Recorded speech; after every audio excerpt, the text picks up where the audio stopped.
মদিনার তৎকালীন সময়ের সবথেকে ধনী লোক, প্রচুর টাকার মালিক, প্রচুর টাকার মালিক। সাহাবীটার নাম কি শুনলেন? সাহাবীটার নাম হলো হযরতে আমর জামুহ রাদিয়াল্লাহু তাআলা আনহু। কি বললাম বাবা, একটু বলেন, উচ্চারণটা করেন। আমর জামুহ, বলুন বাবা বলুন। এই নামটা মনে রাখবেন। কেন এই দুবার তিনবার করে বলছি জানেন? যাতে করে ব্রেনে থাকে। হযরতে আমর জামুহ রাদিয়াল্লাহু তাআলা আনহু নবীর এক সাহাবী। উনি উহুদের যুদ্ধে শহীদ হয়েছিলেন। উহুদের যুদ্ধে শহীদ হয়েছিলেন। কপালে এখানে তীর লেগেছিল, তীর লেগে উনি শহীদ হয়েছিলেন। ওনার মাটি দেওয়া হয়ে গেছে। মাটি দেওয়ার শহীদ হওয়ার 35 বছর পরে, কত বছর? 35 বছর পরে ওনার লাশটা যখন তোলা হচ্ছে, দেখা যাচ্ছে সেই টাটকা রক্ত যেমন সেই যেদিন শহীদ হয়েছিলেন সেদিন যেমন টাটকা রক্ত, তাজা রক্ত বেরোচ্ছেন, আজও পর্যন্ত সেই তাজা রক্ত বেরিয়ে যাচ্ছে। জোরে বলো। এজন্য আপনাদের বলে যাচ্ছি, কয়েক কটা দেহ মাটি খেতে পারে না, টাটকা থাকে, পচে না। এক নাম্বার, নবীদের দেহ মোবারক মাটি খেতে পারে না, টাটকা থাকে। সুবহানাল্লাহ বলা গেল না? 2 নাম্বার, শহীদানদের দেহ মোবারক মাটি খেতে পারে না, টাটকা থাকে। যেমন আল্লাহর রাস্তায় যারা শহীদ হয়েছে তাদের সম্পর্কে কোনো মাঝে মন্তব্য করবেন না কোনোদিন। কোরআনের দলিল, কোরআনে বলা হয়েছে লা তাকুলু লিমান ইউক্তালু ফি সাবিলিল্লাহি আমওয়াত বাল আহইয়াউম ওয়ালাকিন লা তাশউরুন। 2 নম্বর পারা, 2 নম্বর পৃষ্ঠা, 13 নম্বর লাইন, সূরার নাম সূরা বাকারা। আল্লাহ বলছেন, যারা আল্লাহর রাস্তায় নিজের জীবনকে বিলিয়ে দিয়েছে তাদেরকে তোমরা মৃত বলো না, বরং তারা জীবিত, তোমরা তা অনুভব করতে পারো না। তারা কবরে কি খায় কোরআন জানিয়ে দিয়েছে। 4 নম্বর পারার 11 নম্বর পৃষ্ঠা 10 নম্বর লাইন, সূরার নাম সূরা ইমরান। লা তাহসাবান্নাল্লাযীনা কুতিলু ফি সাবিলিল্লাহি আমওয়াতা বাল আহইয়াউন ইনদা রাব্বিহিম ইরযাকুন। আল্লাহ পাক বলছেন, যারা আল্লাহর রাস্তায় নিজের জীবনকে বিলিয়ে দিয়েছে তাদেরকে তোমরা মৃত বলো না, মৃত বলে ধারণাও করো না, বরং তারা জীবিত, আল্লাহর তরফ থেকে খাবার প্রাপ্ত হয়। তাহলে 3 নাম্বার হলো, এই 2 নাম্বার হলো শহীদানদের দেহ মোবারক মাটি খেতে পারে না। 3 নাম্বার, মোকাম্মাল কোরআনে হাফেজের দেহ। কি বললাম বাবা?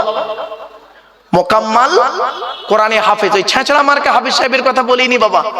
হাফেজ সাহেব হয়ে মসজিদে ইমামতি করছেন আর পাশের বাড়ির মেয়েটার প্রেগন্যান্ট করে দিল, ওই ছেঁচড়া হাফেজ সাহেবের কথা বলিনি আমি। মোকাম্মাল কোরআনে হাফেজের দেহ মাটি খেতে পারে না। শুনে রেখে দিন, এই হাফেজ সম্পর্কে প্রশ্ন এলো। গতকালকে আমার জলসা ছিল আসামে, শোনিতপুর জেলায়।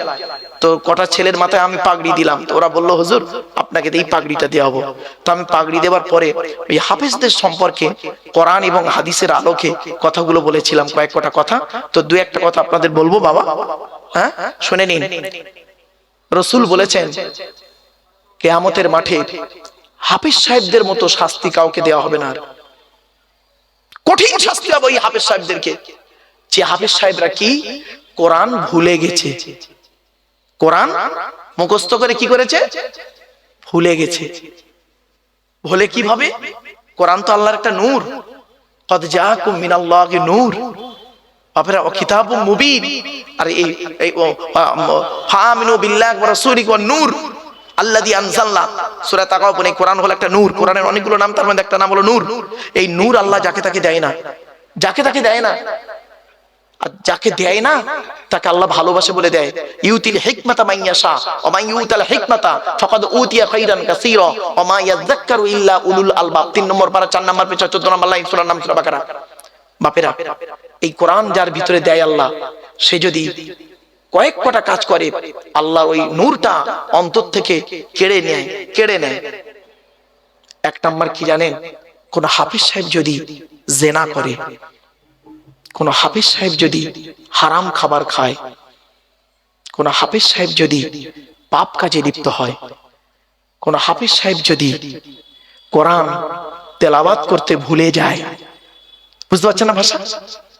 যারা হাফেজ আছেন বাবা, প্রত্যেক হাফেজ সাহেব, যারা ভালো হাফেজ না, প্রতিদিন কমসে কম 5টা করে পারা তেলাওয়াত করতে হয়। খুব কম করে তেলাওয়াত করতে হবে 5 পারা, আর নইলে 3 পারা তো করতেই হবে। কখন সে ভুলে যাবে তার ঠিক নেই। আর হাফেজদের মর্যাদাটা কেমন শুনবেন, শুনুন। হাফেজদের মর্যাদা কি? কিয়ামতের মাঠে কোরআনের হাফেজদেরকে আল্লাহ বলবেন, জান্নাতের ভিতরে ঢুকিয়ে বলবেন, মোকাম্মাল হাফেজদের ডেকে বলবে, তোমরা এই জান্নাতের সিঁড়িতে ওঠো, প্রথম সিঁড়িতে পা দাও, পা দেবে। তখন আল্লাহ বলবেন, তুমি কোরআন তেলাওয়াত করতে করতে জান্নাতের সিঁড়িগুলো ভাঙো। সুবহানাল্লাহ বলেন। তুমি যে হাফেজ হয়েছিলে, তোমার বাপ কষ্ট করে হাফেজ করেছিল, মা করেছিল মেহনত করে, আজ আমি আল্লাহ করলাম কি তোমার বাপ আর মায়ের মাথায় নূরের টুপি পরিয়ে দেব। এজন্য মা বোন যারা বক্তব্য শুনছেন, মায়েরা বোনেরা শুনে নিন, পেট থেকে যদি একটা সন্তান হয়, একটা সন্তান যদি পেট থেকে হয়, ওটাকে কোরআনে হাফেজ করাবেন, কোরআনে হাফেজ করাবেন। হাফেজের যে কি গুরুত্ব আপনারা জানেন না। আর হাফেজ করার পরে শুধু এই জরি দর্জি ফুল মেশিনের কাজে দিয়ে শেষ করবেন না। গত পরশুদিন আমার জলসা ছিল হায়দ্রাবাদ, তো হায়দ্রাবাদে অনেক দেখি মানে হাফেজ সাহেব গেছে, ওখানে কি করে বোরকার কাজ করে, সোনার কাজ, গড়ির কাজ করে। কোরআন তো তারা অনেকেই ভুলে গেছে, বাপ অনেকেই ভুলে গেছে, আবার অনেকেই ইয়াদ রেখেছে। তো আমি এই কথাগুলো ওখানে বলেছিলাম যে শুধু হাফেজ হয়ে কোরআনকে ভুলে যেও না। এজন্য কোরআন আল্লাহর একটা বড় নিয়ামত। এই নিয়ামত যে কি জিনিস, এর আলোচনা যারা শুনবে তারা তাদের প্রতি আল্লাহর রহমত নাজিল করবে। এবং কোরআন থেকে যে কথা বলে আল্লাহ পাক তাকে ইলম বাড়িয়ে দেয়। জোরে বলুন সুবহানাল্লাহ। আমার বাপেরা, এজন্য কোরআনের আলোচনা শুনুন, লস হবে না। চলো। 3 নাম্বার হলো মোকাম্মাল কোরআনী হাফেজের দেহ মাটি খেতে পারে না। 4 নাম্বার হাক্কানি আলেমের দেহ, কি বললাম বাবা? হাক্কানি আলেমের দেহ মাটি খেতে পারে না, টাটকা থাকে, পচে না। 5 নাম্বার হলো মুয়াজ্জিনের দেহ, 12 বছর যদি কেউ নিঃস্বার্থভাবে আজান দেয়, ওই দেহ মাটি খেতে পারে না, টাটকা থাকে। জোরে বলো। তাহলে আমরা তো 5টার কেউ হতে পারলাম না, তাহলে আমরা কি বাদ হয়ে যাব? 6 নাম্বার একটা লাইন আছে, বলবো? এই 6 নাম্বারটা অন্তত চেষ্টা করুন। কি? হালাল খানেওয়ালা মানুষের দেহ মাটি খেতে পারে না। কি ভাবলেন? এই জন্য আমি বক্তব্যের শুরুতেই না এই হালাল খাবার কথা বারে বারে বলি। কেন বলি? যারা আলেম ভাই আছেন তারা বুঝতে পারছেন হালাল কি জিনিস। অন্য আয়াতে আল্লাহ বললেন, ওয়া ইন তাউদ্দু নি'মাতাল্লাহি লা তুহসুহা। আল্লাহ পাক বললেন, পৃথিবীর নিয়ামতগুলোকে যদি তোরা গণনা করতে শুরু করিস, গুণেও শেষ করতে পারবি না। এজন্য আমার বাপেরা, এই পৃথিবীর নিয়ামতের ভিতর থেকে একটা শ্রেষ্ঠ নিয়ামত হলো আল্লাহ রসুলকে পাঠানো, আর আরেকটা নিয়ামত হলো কি? রসুলের উপরে কোরআন নাযিল করা। জোরে বলো। সেই কোরআন আমার সামনে রয়েছে। আজকের এই কোরআন থেকে একটা সূরার সংক্ষিপ্ত আলোচনা আপনাদের কাছে রাখবো। শুনতে রাজি আছেন মা? চলো আগে এবার কোরআনের আচ্ছা, কোরআন যার উপরে নাযিল হয়েছে তার পরিচয় দেবো, তারপরে কোরআনের পরিচয় দিয়ে কোরআনের ওই সূরাটির ভিতরে ঢুকে যাব। চলো, কোরআন যার উপরে নাযিল হয়েছে তার নাম কি? মুহাম্মদ সাল্লাল্লাহু আলাইহি সাল্লাম, তাই তো? আচ্ছা, নবীদের পরিচয় কটা শুনে নিন। নবীদের পরিচয় হলো 3টে। কটা? 3টে। আল্লাহর পরিচয় হলো 4টে, মাথায় রাখুন। নবীদের পরিচয় হলো 3টে। কি কি? 1 নাম্বার, যিনি নবী হবেন তার চরিত্র উত্তম হতে হবে। এই পৃথিবীতে কোনো নবীর চরিত্র খারাপ ছিল না, আর থাকবে না। জোরে বলুন। প্রত্যেক নবীর চরিত্রকে আল্লাহ পাক উত্তম করে পাঠিয়েছেন। এজন্য নবীদের সম্পর্কে বাজে মন্তব্য কোনোদিন করতে যাবেন না। সাহাবীদের সম্পর্কে বাজে মন্তব্য কোনোদিন করতে যাবেন না। প্রত্যেকটা সাহাবী হলেন নক্ষত্রের ন্যায়। আল্লাহ রাসূল বলেছেন, আসহাবিকান নুজুম বিআইয়িহিম ইক্তিদাইতুম ইহতিদাইতুম। আমার প্রত্যেকটা সাহাবী হলো নক্ষত্রের ন্যায়। যাকে অনুসরণ করবে তার মাধ্যমে দুনিয়াতে শান্তি সম্মান পাবে, আখিরাতে জান্নাত পেয়ে যাবে। চলো এবার আসছি। 1 নাম্বার হলো নবী যিনি হবেন তার চরিত্র উত্তম হতে হবে। 2 নাম্বার হলো যিনি নবী হবেন তার উপরে আল্লাহর তরফ থেকে ওহী নাযিল হতে হবে। 3 নাম্বার হলো যিনি নবী হবেন তার দ্বারাই অলৌকিক ঘটনা ঘটতে হবে। একটা হোক বা 50টা হোক, পৃথিবীতে যত নবী এসেছেন প্রত্যেক নবীর মাধ্যমে আল্লাহ পাক 1 থেকে 50টার ভিতরে মুজিজা দিয়েছেন।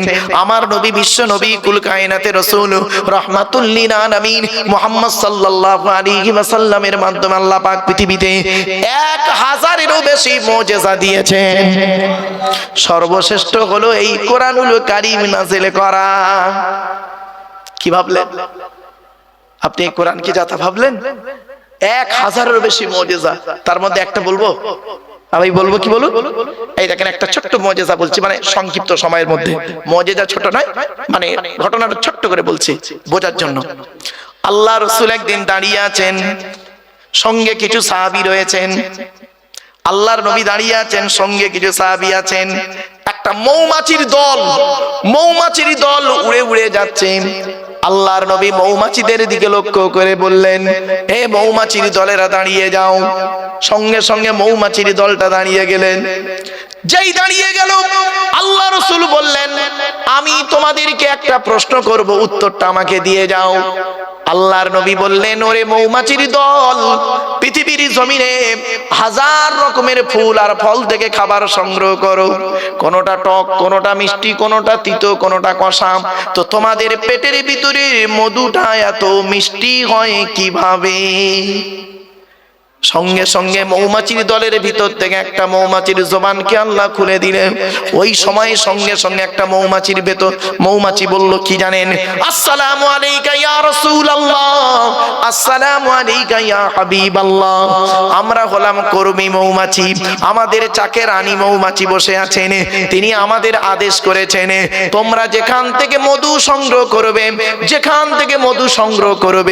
সেখান থেকে আমার চাকে আসার মাঝখানে রাস্তায় যতটুকু সময় পাবে, আখিরি নবীর উপরে দরুদ পড়তে পড়তে আসবে। কি ভাবলেন বাপেরা? বাড়ি থেকে ভাববেন। চলুন এবার আসছি, আমাদের নবীর পরিচয়টা দিয়ে দিই। আমাদের নবী কোন বংশের মানুষ ছিলেন? কুরাইশ কার নাম শুনেনি? মুহাম্মাদের বাপের নাম আব্দুল্লাহ, আব্দুল্লাহর বাপের নাম আব্দুল মুত্তালিব, আব্দুল মুত্তালিবের বাপের নাম আব্দে মান্নাফ, আব্দে মান্নাফের বাপের নাম হাশেম, হাশেমের বাপের নাম কুসাই, কুসাইয়ের বাপের নাম কিলাব, কিলাবের বাপের নাম মুররা, মুরার বাপের নাম লুবাই, লুবাইয়ের বাপের নাম কাব, কাবের বাপের নাম গালিব, গালিবের বাপের নাম ফিগির, ফিগির থেকে কুরাইশ বংশ এসেছে। বাবা সুবহানাল্লাহ বলতে এতই কষ্ট আপনাদের? যদি কষ্ট হয় আর বলবো না সুবহানাল্লাহ বলতে, চিন্তার কোনো কারণ নেই। রাসূলুল্লাহর পরিচয় পাচ্ছেন আপনি, শুধু তো আমরা পরিচয় না দিয়ে নবী নবী করে চিৎকার করি। চলুন, নবীর বাপের নাম আব্দুল্লাহ, মায়ের নাম আমিনা, দাদার নাম আব্দুল মুত্তালিব, দাদির নামটা কি? নেতিলা বিনতে কব্বাব ব্রাকেটে ফতেমা, কেউ বলেছেন সামিরা। নবীর নানার নাম হলো আব্দুল ওয়াহাব জুগুরি, নবীর নানির নাম হলো বারিরা বা বাররা, নবীর দুধবার নাম হলো হালিমা, নবীর দুধ বাপের নাম হলো হারিস, নবীর দুধ ভাইয়ের নাম আব্দুল্লাহ, নবীর বাপের নাম আব্দুল্লাহ, নবীর দুধ ভাইয়ের নাম আব্দুল্লাহ। দুটো জন এক করে ফেলবেন না। নবীর জন্ম 570 খ্রিস্টাব্দে। ইংরেজি কি মাস ছিল? 29শে আগস্ট। আরবি মাস ছিল রবিউল আউয়াল মাস, 12 তারিখ, মতান্তরে 9 তারিখ, সোমবার শবে সাদেকের সময় আরবের মক্কা নগরী কুরাইশ বংশে নবীর জন্ম। নবীর বাপেরা হলো 10 ভাই, নবীর মায়েরা হলো 19 বোন। নবীর 9টা চাচা, 18টা খালা, 6টা ফুফু, 7টা ছেলে মেয়ে। নবীর 9টা চাচার নাম কি? বড় চাচার নাম হারিস, জুবাইর, মুকাইম, ফাইদাক, জাইদাক, আবু লাগাব, হামজা, আব্বাস, আবু তালেব। নবীর বাপ হলো আব্দুল্লাহ।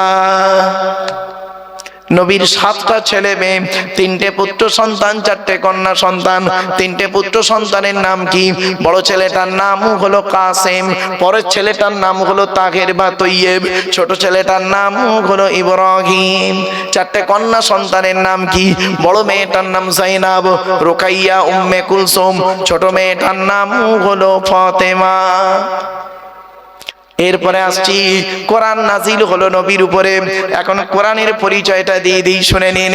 এ কোরআন আল্লাহর তরফ থেকে জিবরাইলের মাধ্যমে হযরত মুহাম্মদ সাল্লাল্লাহু আলাইহি ওয়াসাল্লামের উপরে আরবের মক্কা নগরের নিকটবর্তী একটি গুহাটির নাম হলো হেরা।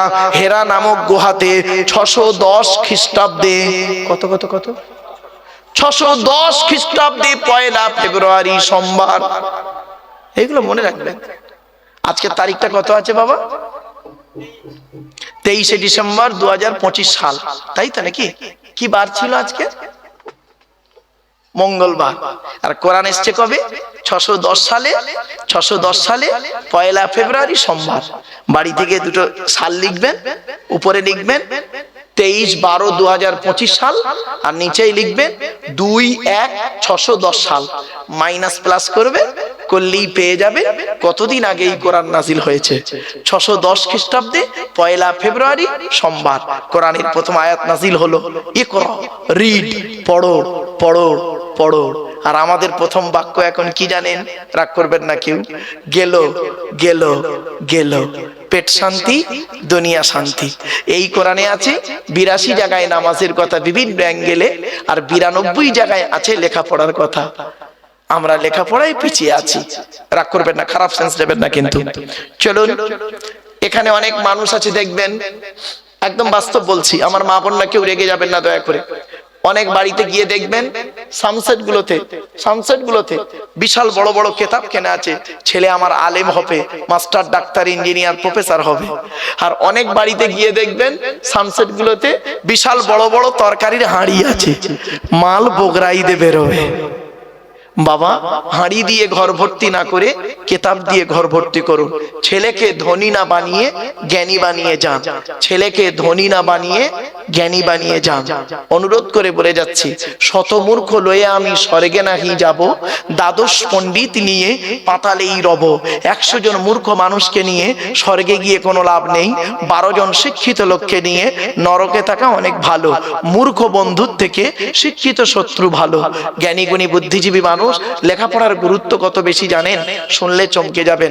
ছোট্ট একটা উদাহরণ দিচ্ছি, আপনাদেরকে অনুরোধ করে বলে যাচ্ছি, আপনারা যেমন ছেলেদেরকে মাধ্যমিক, উচ্চ মাধ্যমিক, বিএ পাস, এমএ পাস, আলেম, হাফেজ, মাস্টার, ডাক্তার, ইঞ্জিনিয়ার, প্রফেসর করাচ্ছেন, সাথে সাথে মেয়েদেরকেও মাধ্যমিক, উচ্চ মাধ্যমিক, BA pass, MA pass, আলেমা, হাফেজা, master, doctor, engineer, professor করাবেন। কারণ কি জানেন? ইংরেজিতে একটা কথা আছে, 1 mother's is equal to 100 teachers. একটা মা হলো 100 জন শিক্ষকের সমতুল্য। একজন পুরুষ যদি শিক্ষিত হয়, সে কেবল নিজেই শিক্ষিত হয়। একজন নারী যদি শিক্ষিত হয়, গোটা পরিবারটা শিক্ষিত হয়। নারী শিক্ষার গুরুত্ব খুব বেশি গো বাপ। এই কোরআনে 3টে সূরা আছে শুধু নারীদের আলোচনা। সূরা নিসার মধ্যে নারীদের আলোচনা, সূরা নূর নারীদের আলোচনা, সূরা আহজাব নারীদের আলোচনা। কোথায় আছেন আপনি? আপনি তো সব ভাবেননি কোনোদিন। এই কোরআনে আছে 250 রকমের হারাম। কত কত কত? 250 রকমের হারাম। আর এই কোরআনে আছে 250 রকমের হালাল। আপনি কটা হারাম জানেন? ওই সুদ খাওয়া, মদ খাওয়া, ঘুষ খাওয়া, বিয়ের পণ নেওয়া, নারী নির্যাতন করা, জমির আল চুরি করা, হুক মেরে কারেন্ট নেওয়া, জানে না? 250 রকমের হারাম। 2-4টা বলবো? হ্যাঁ, এই দেখুন,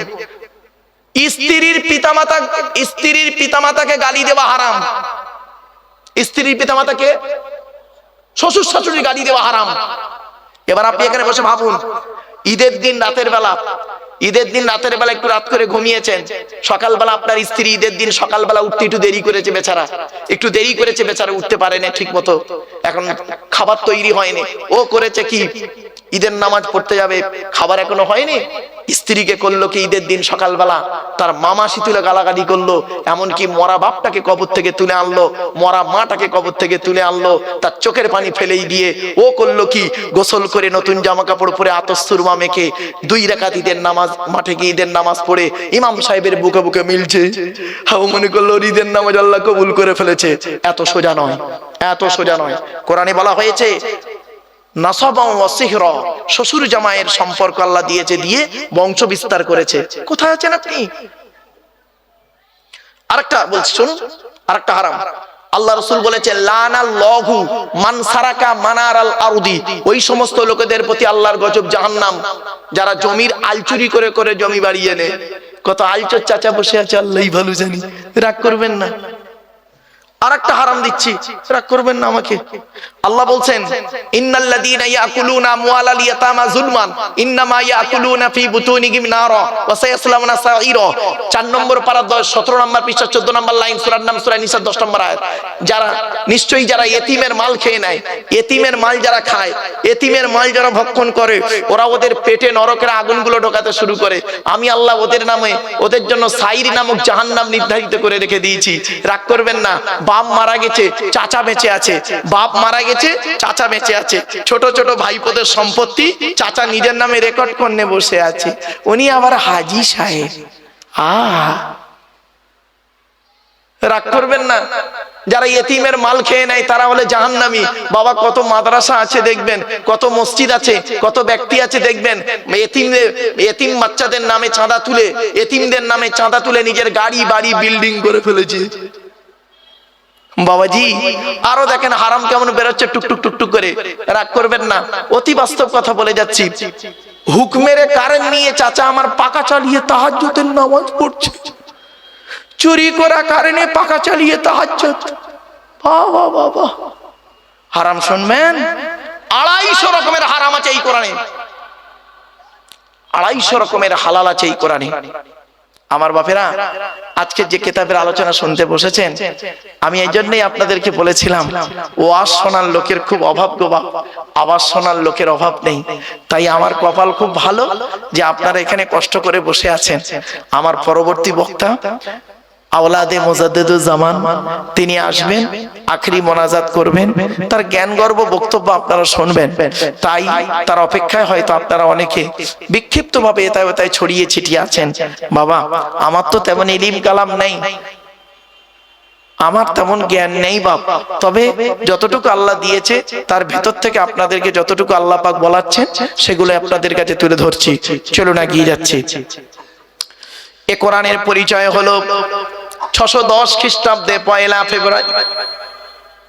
মনে আছে না ভুলে গেলেন?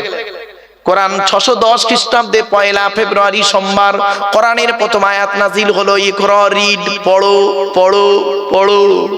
এই কোরআন নাজিল হলো কিভাবে? এর ভেতরে কি আছে?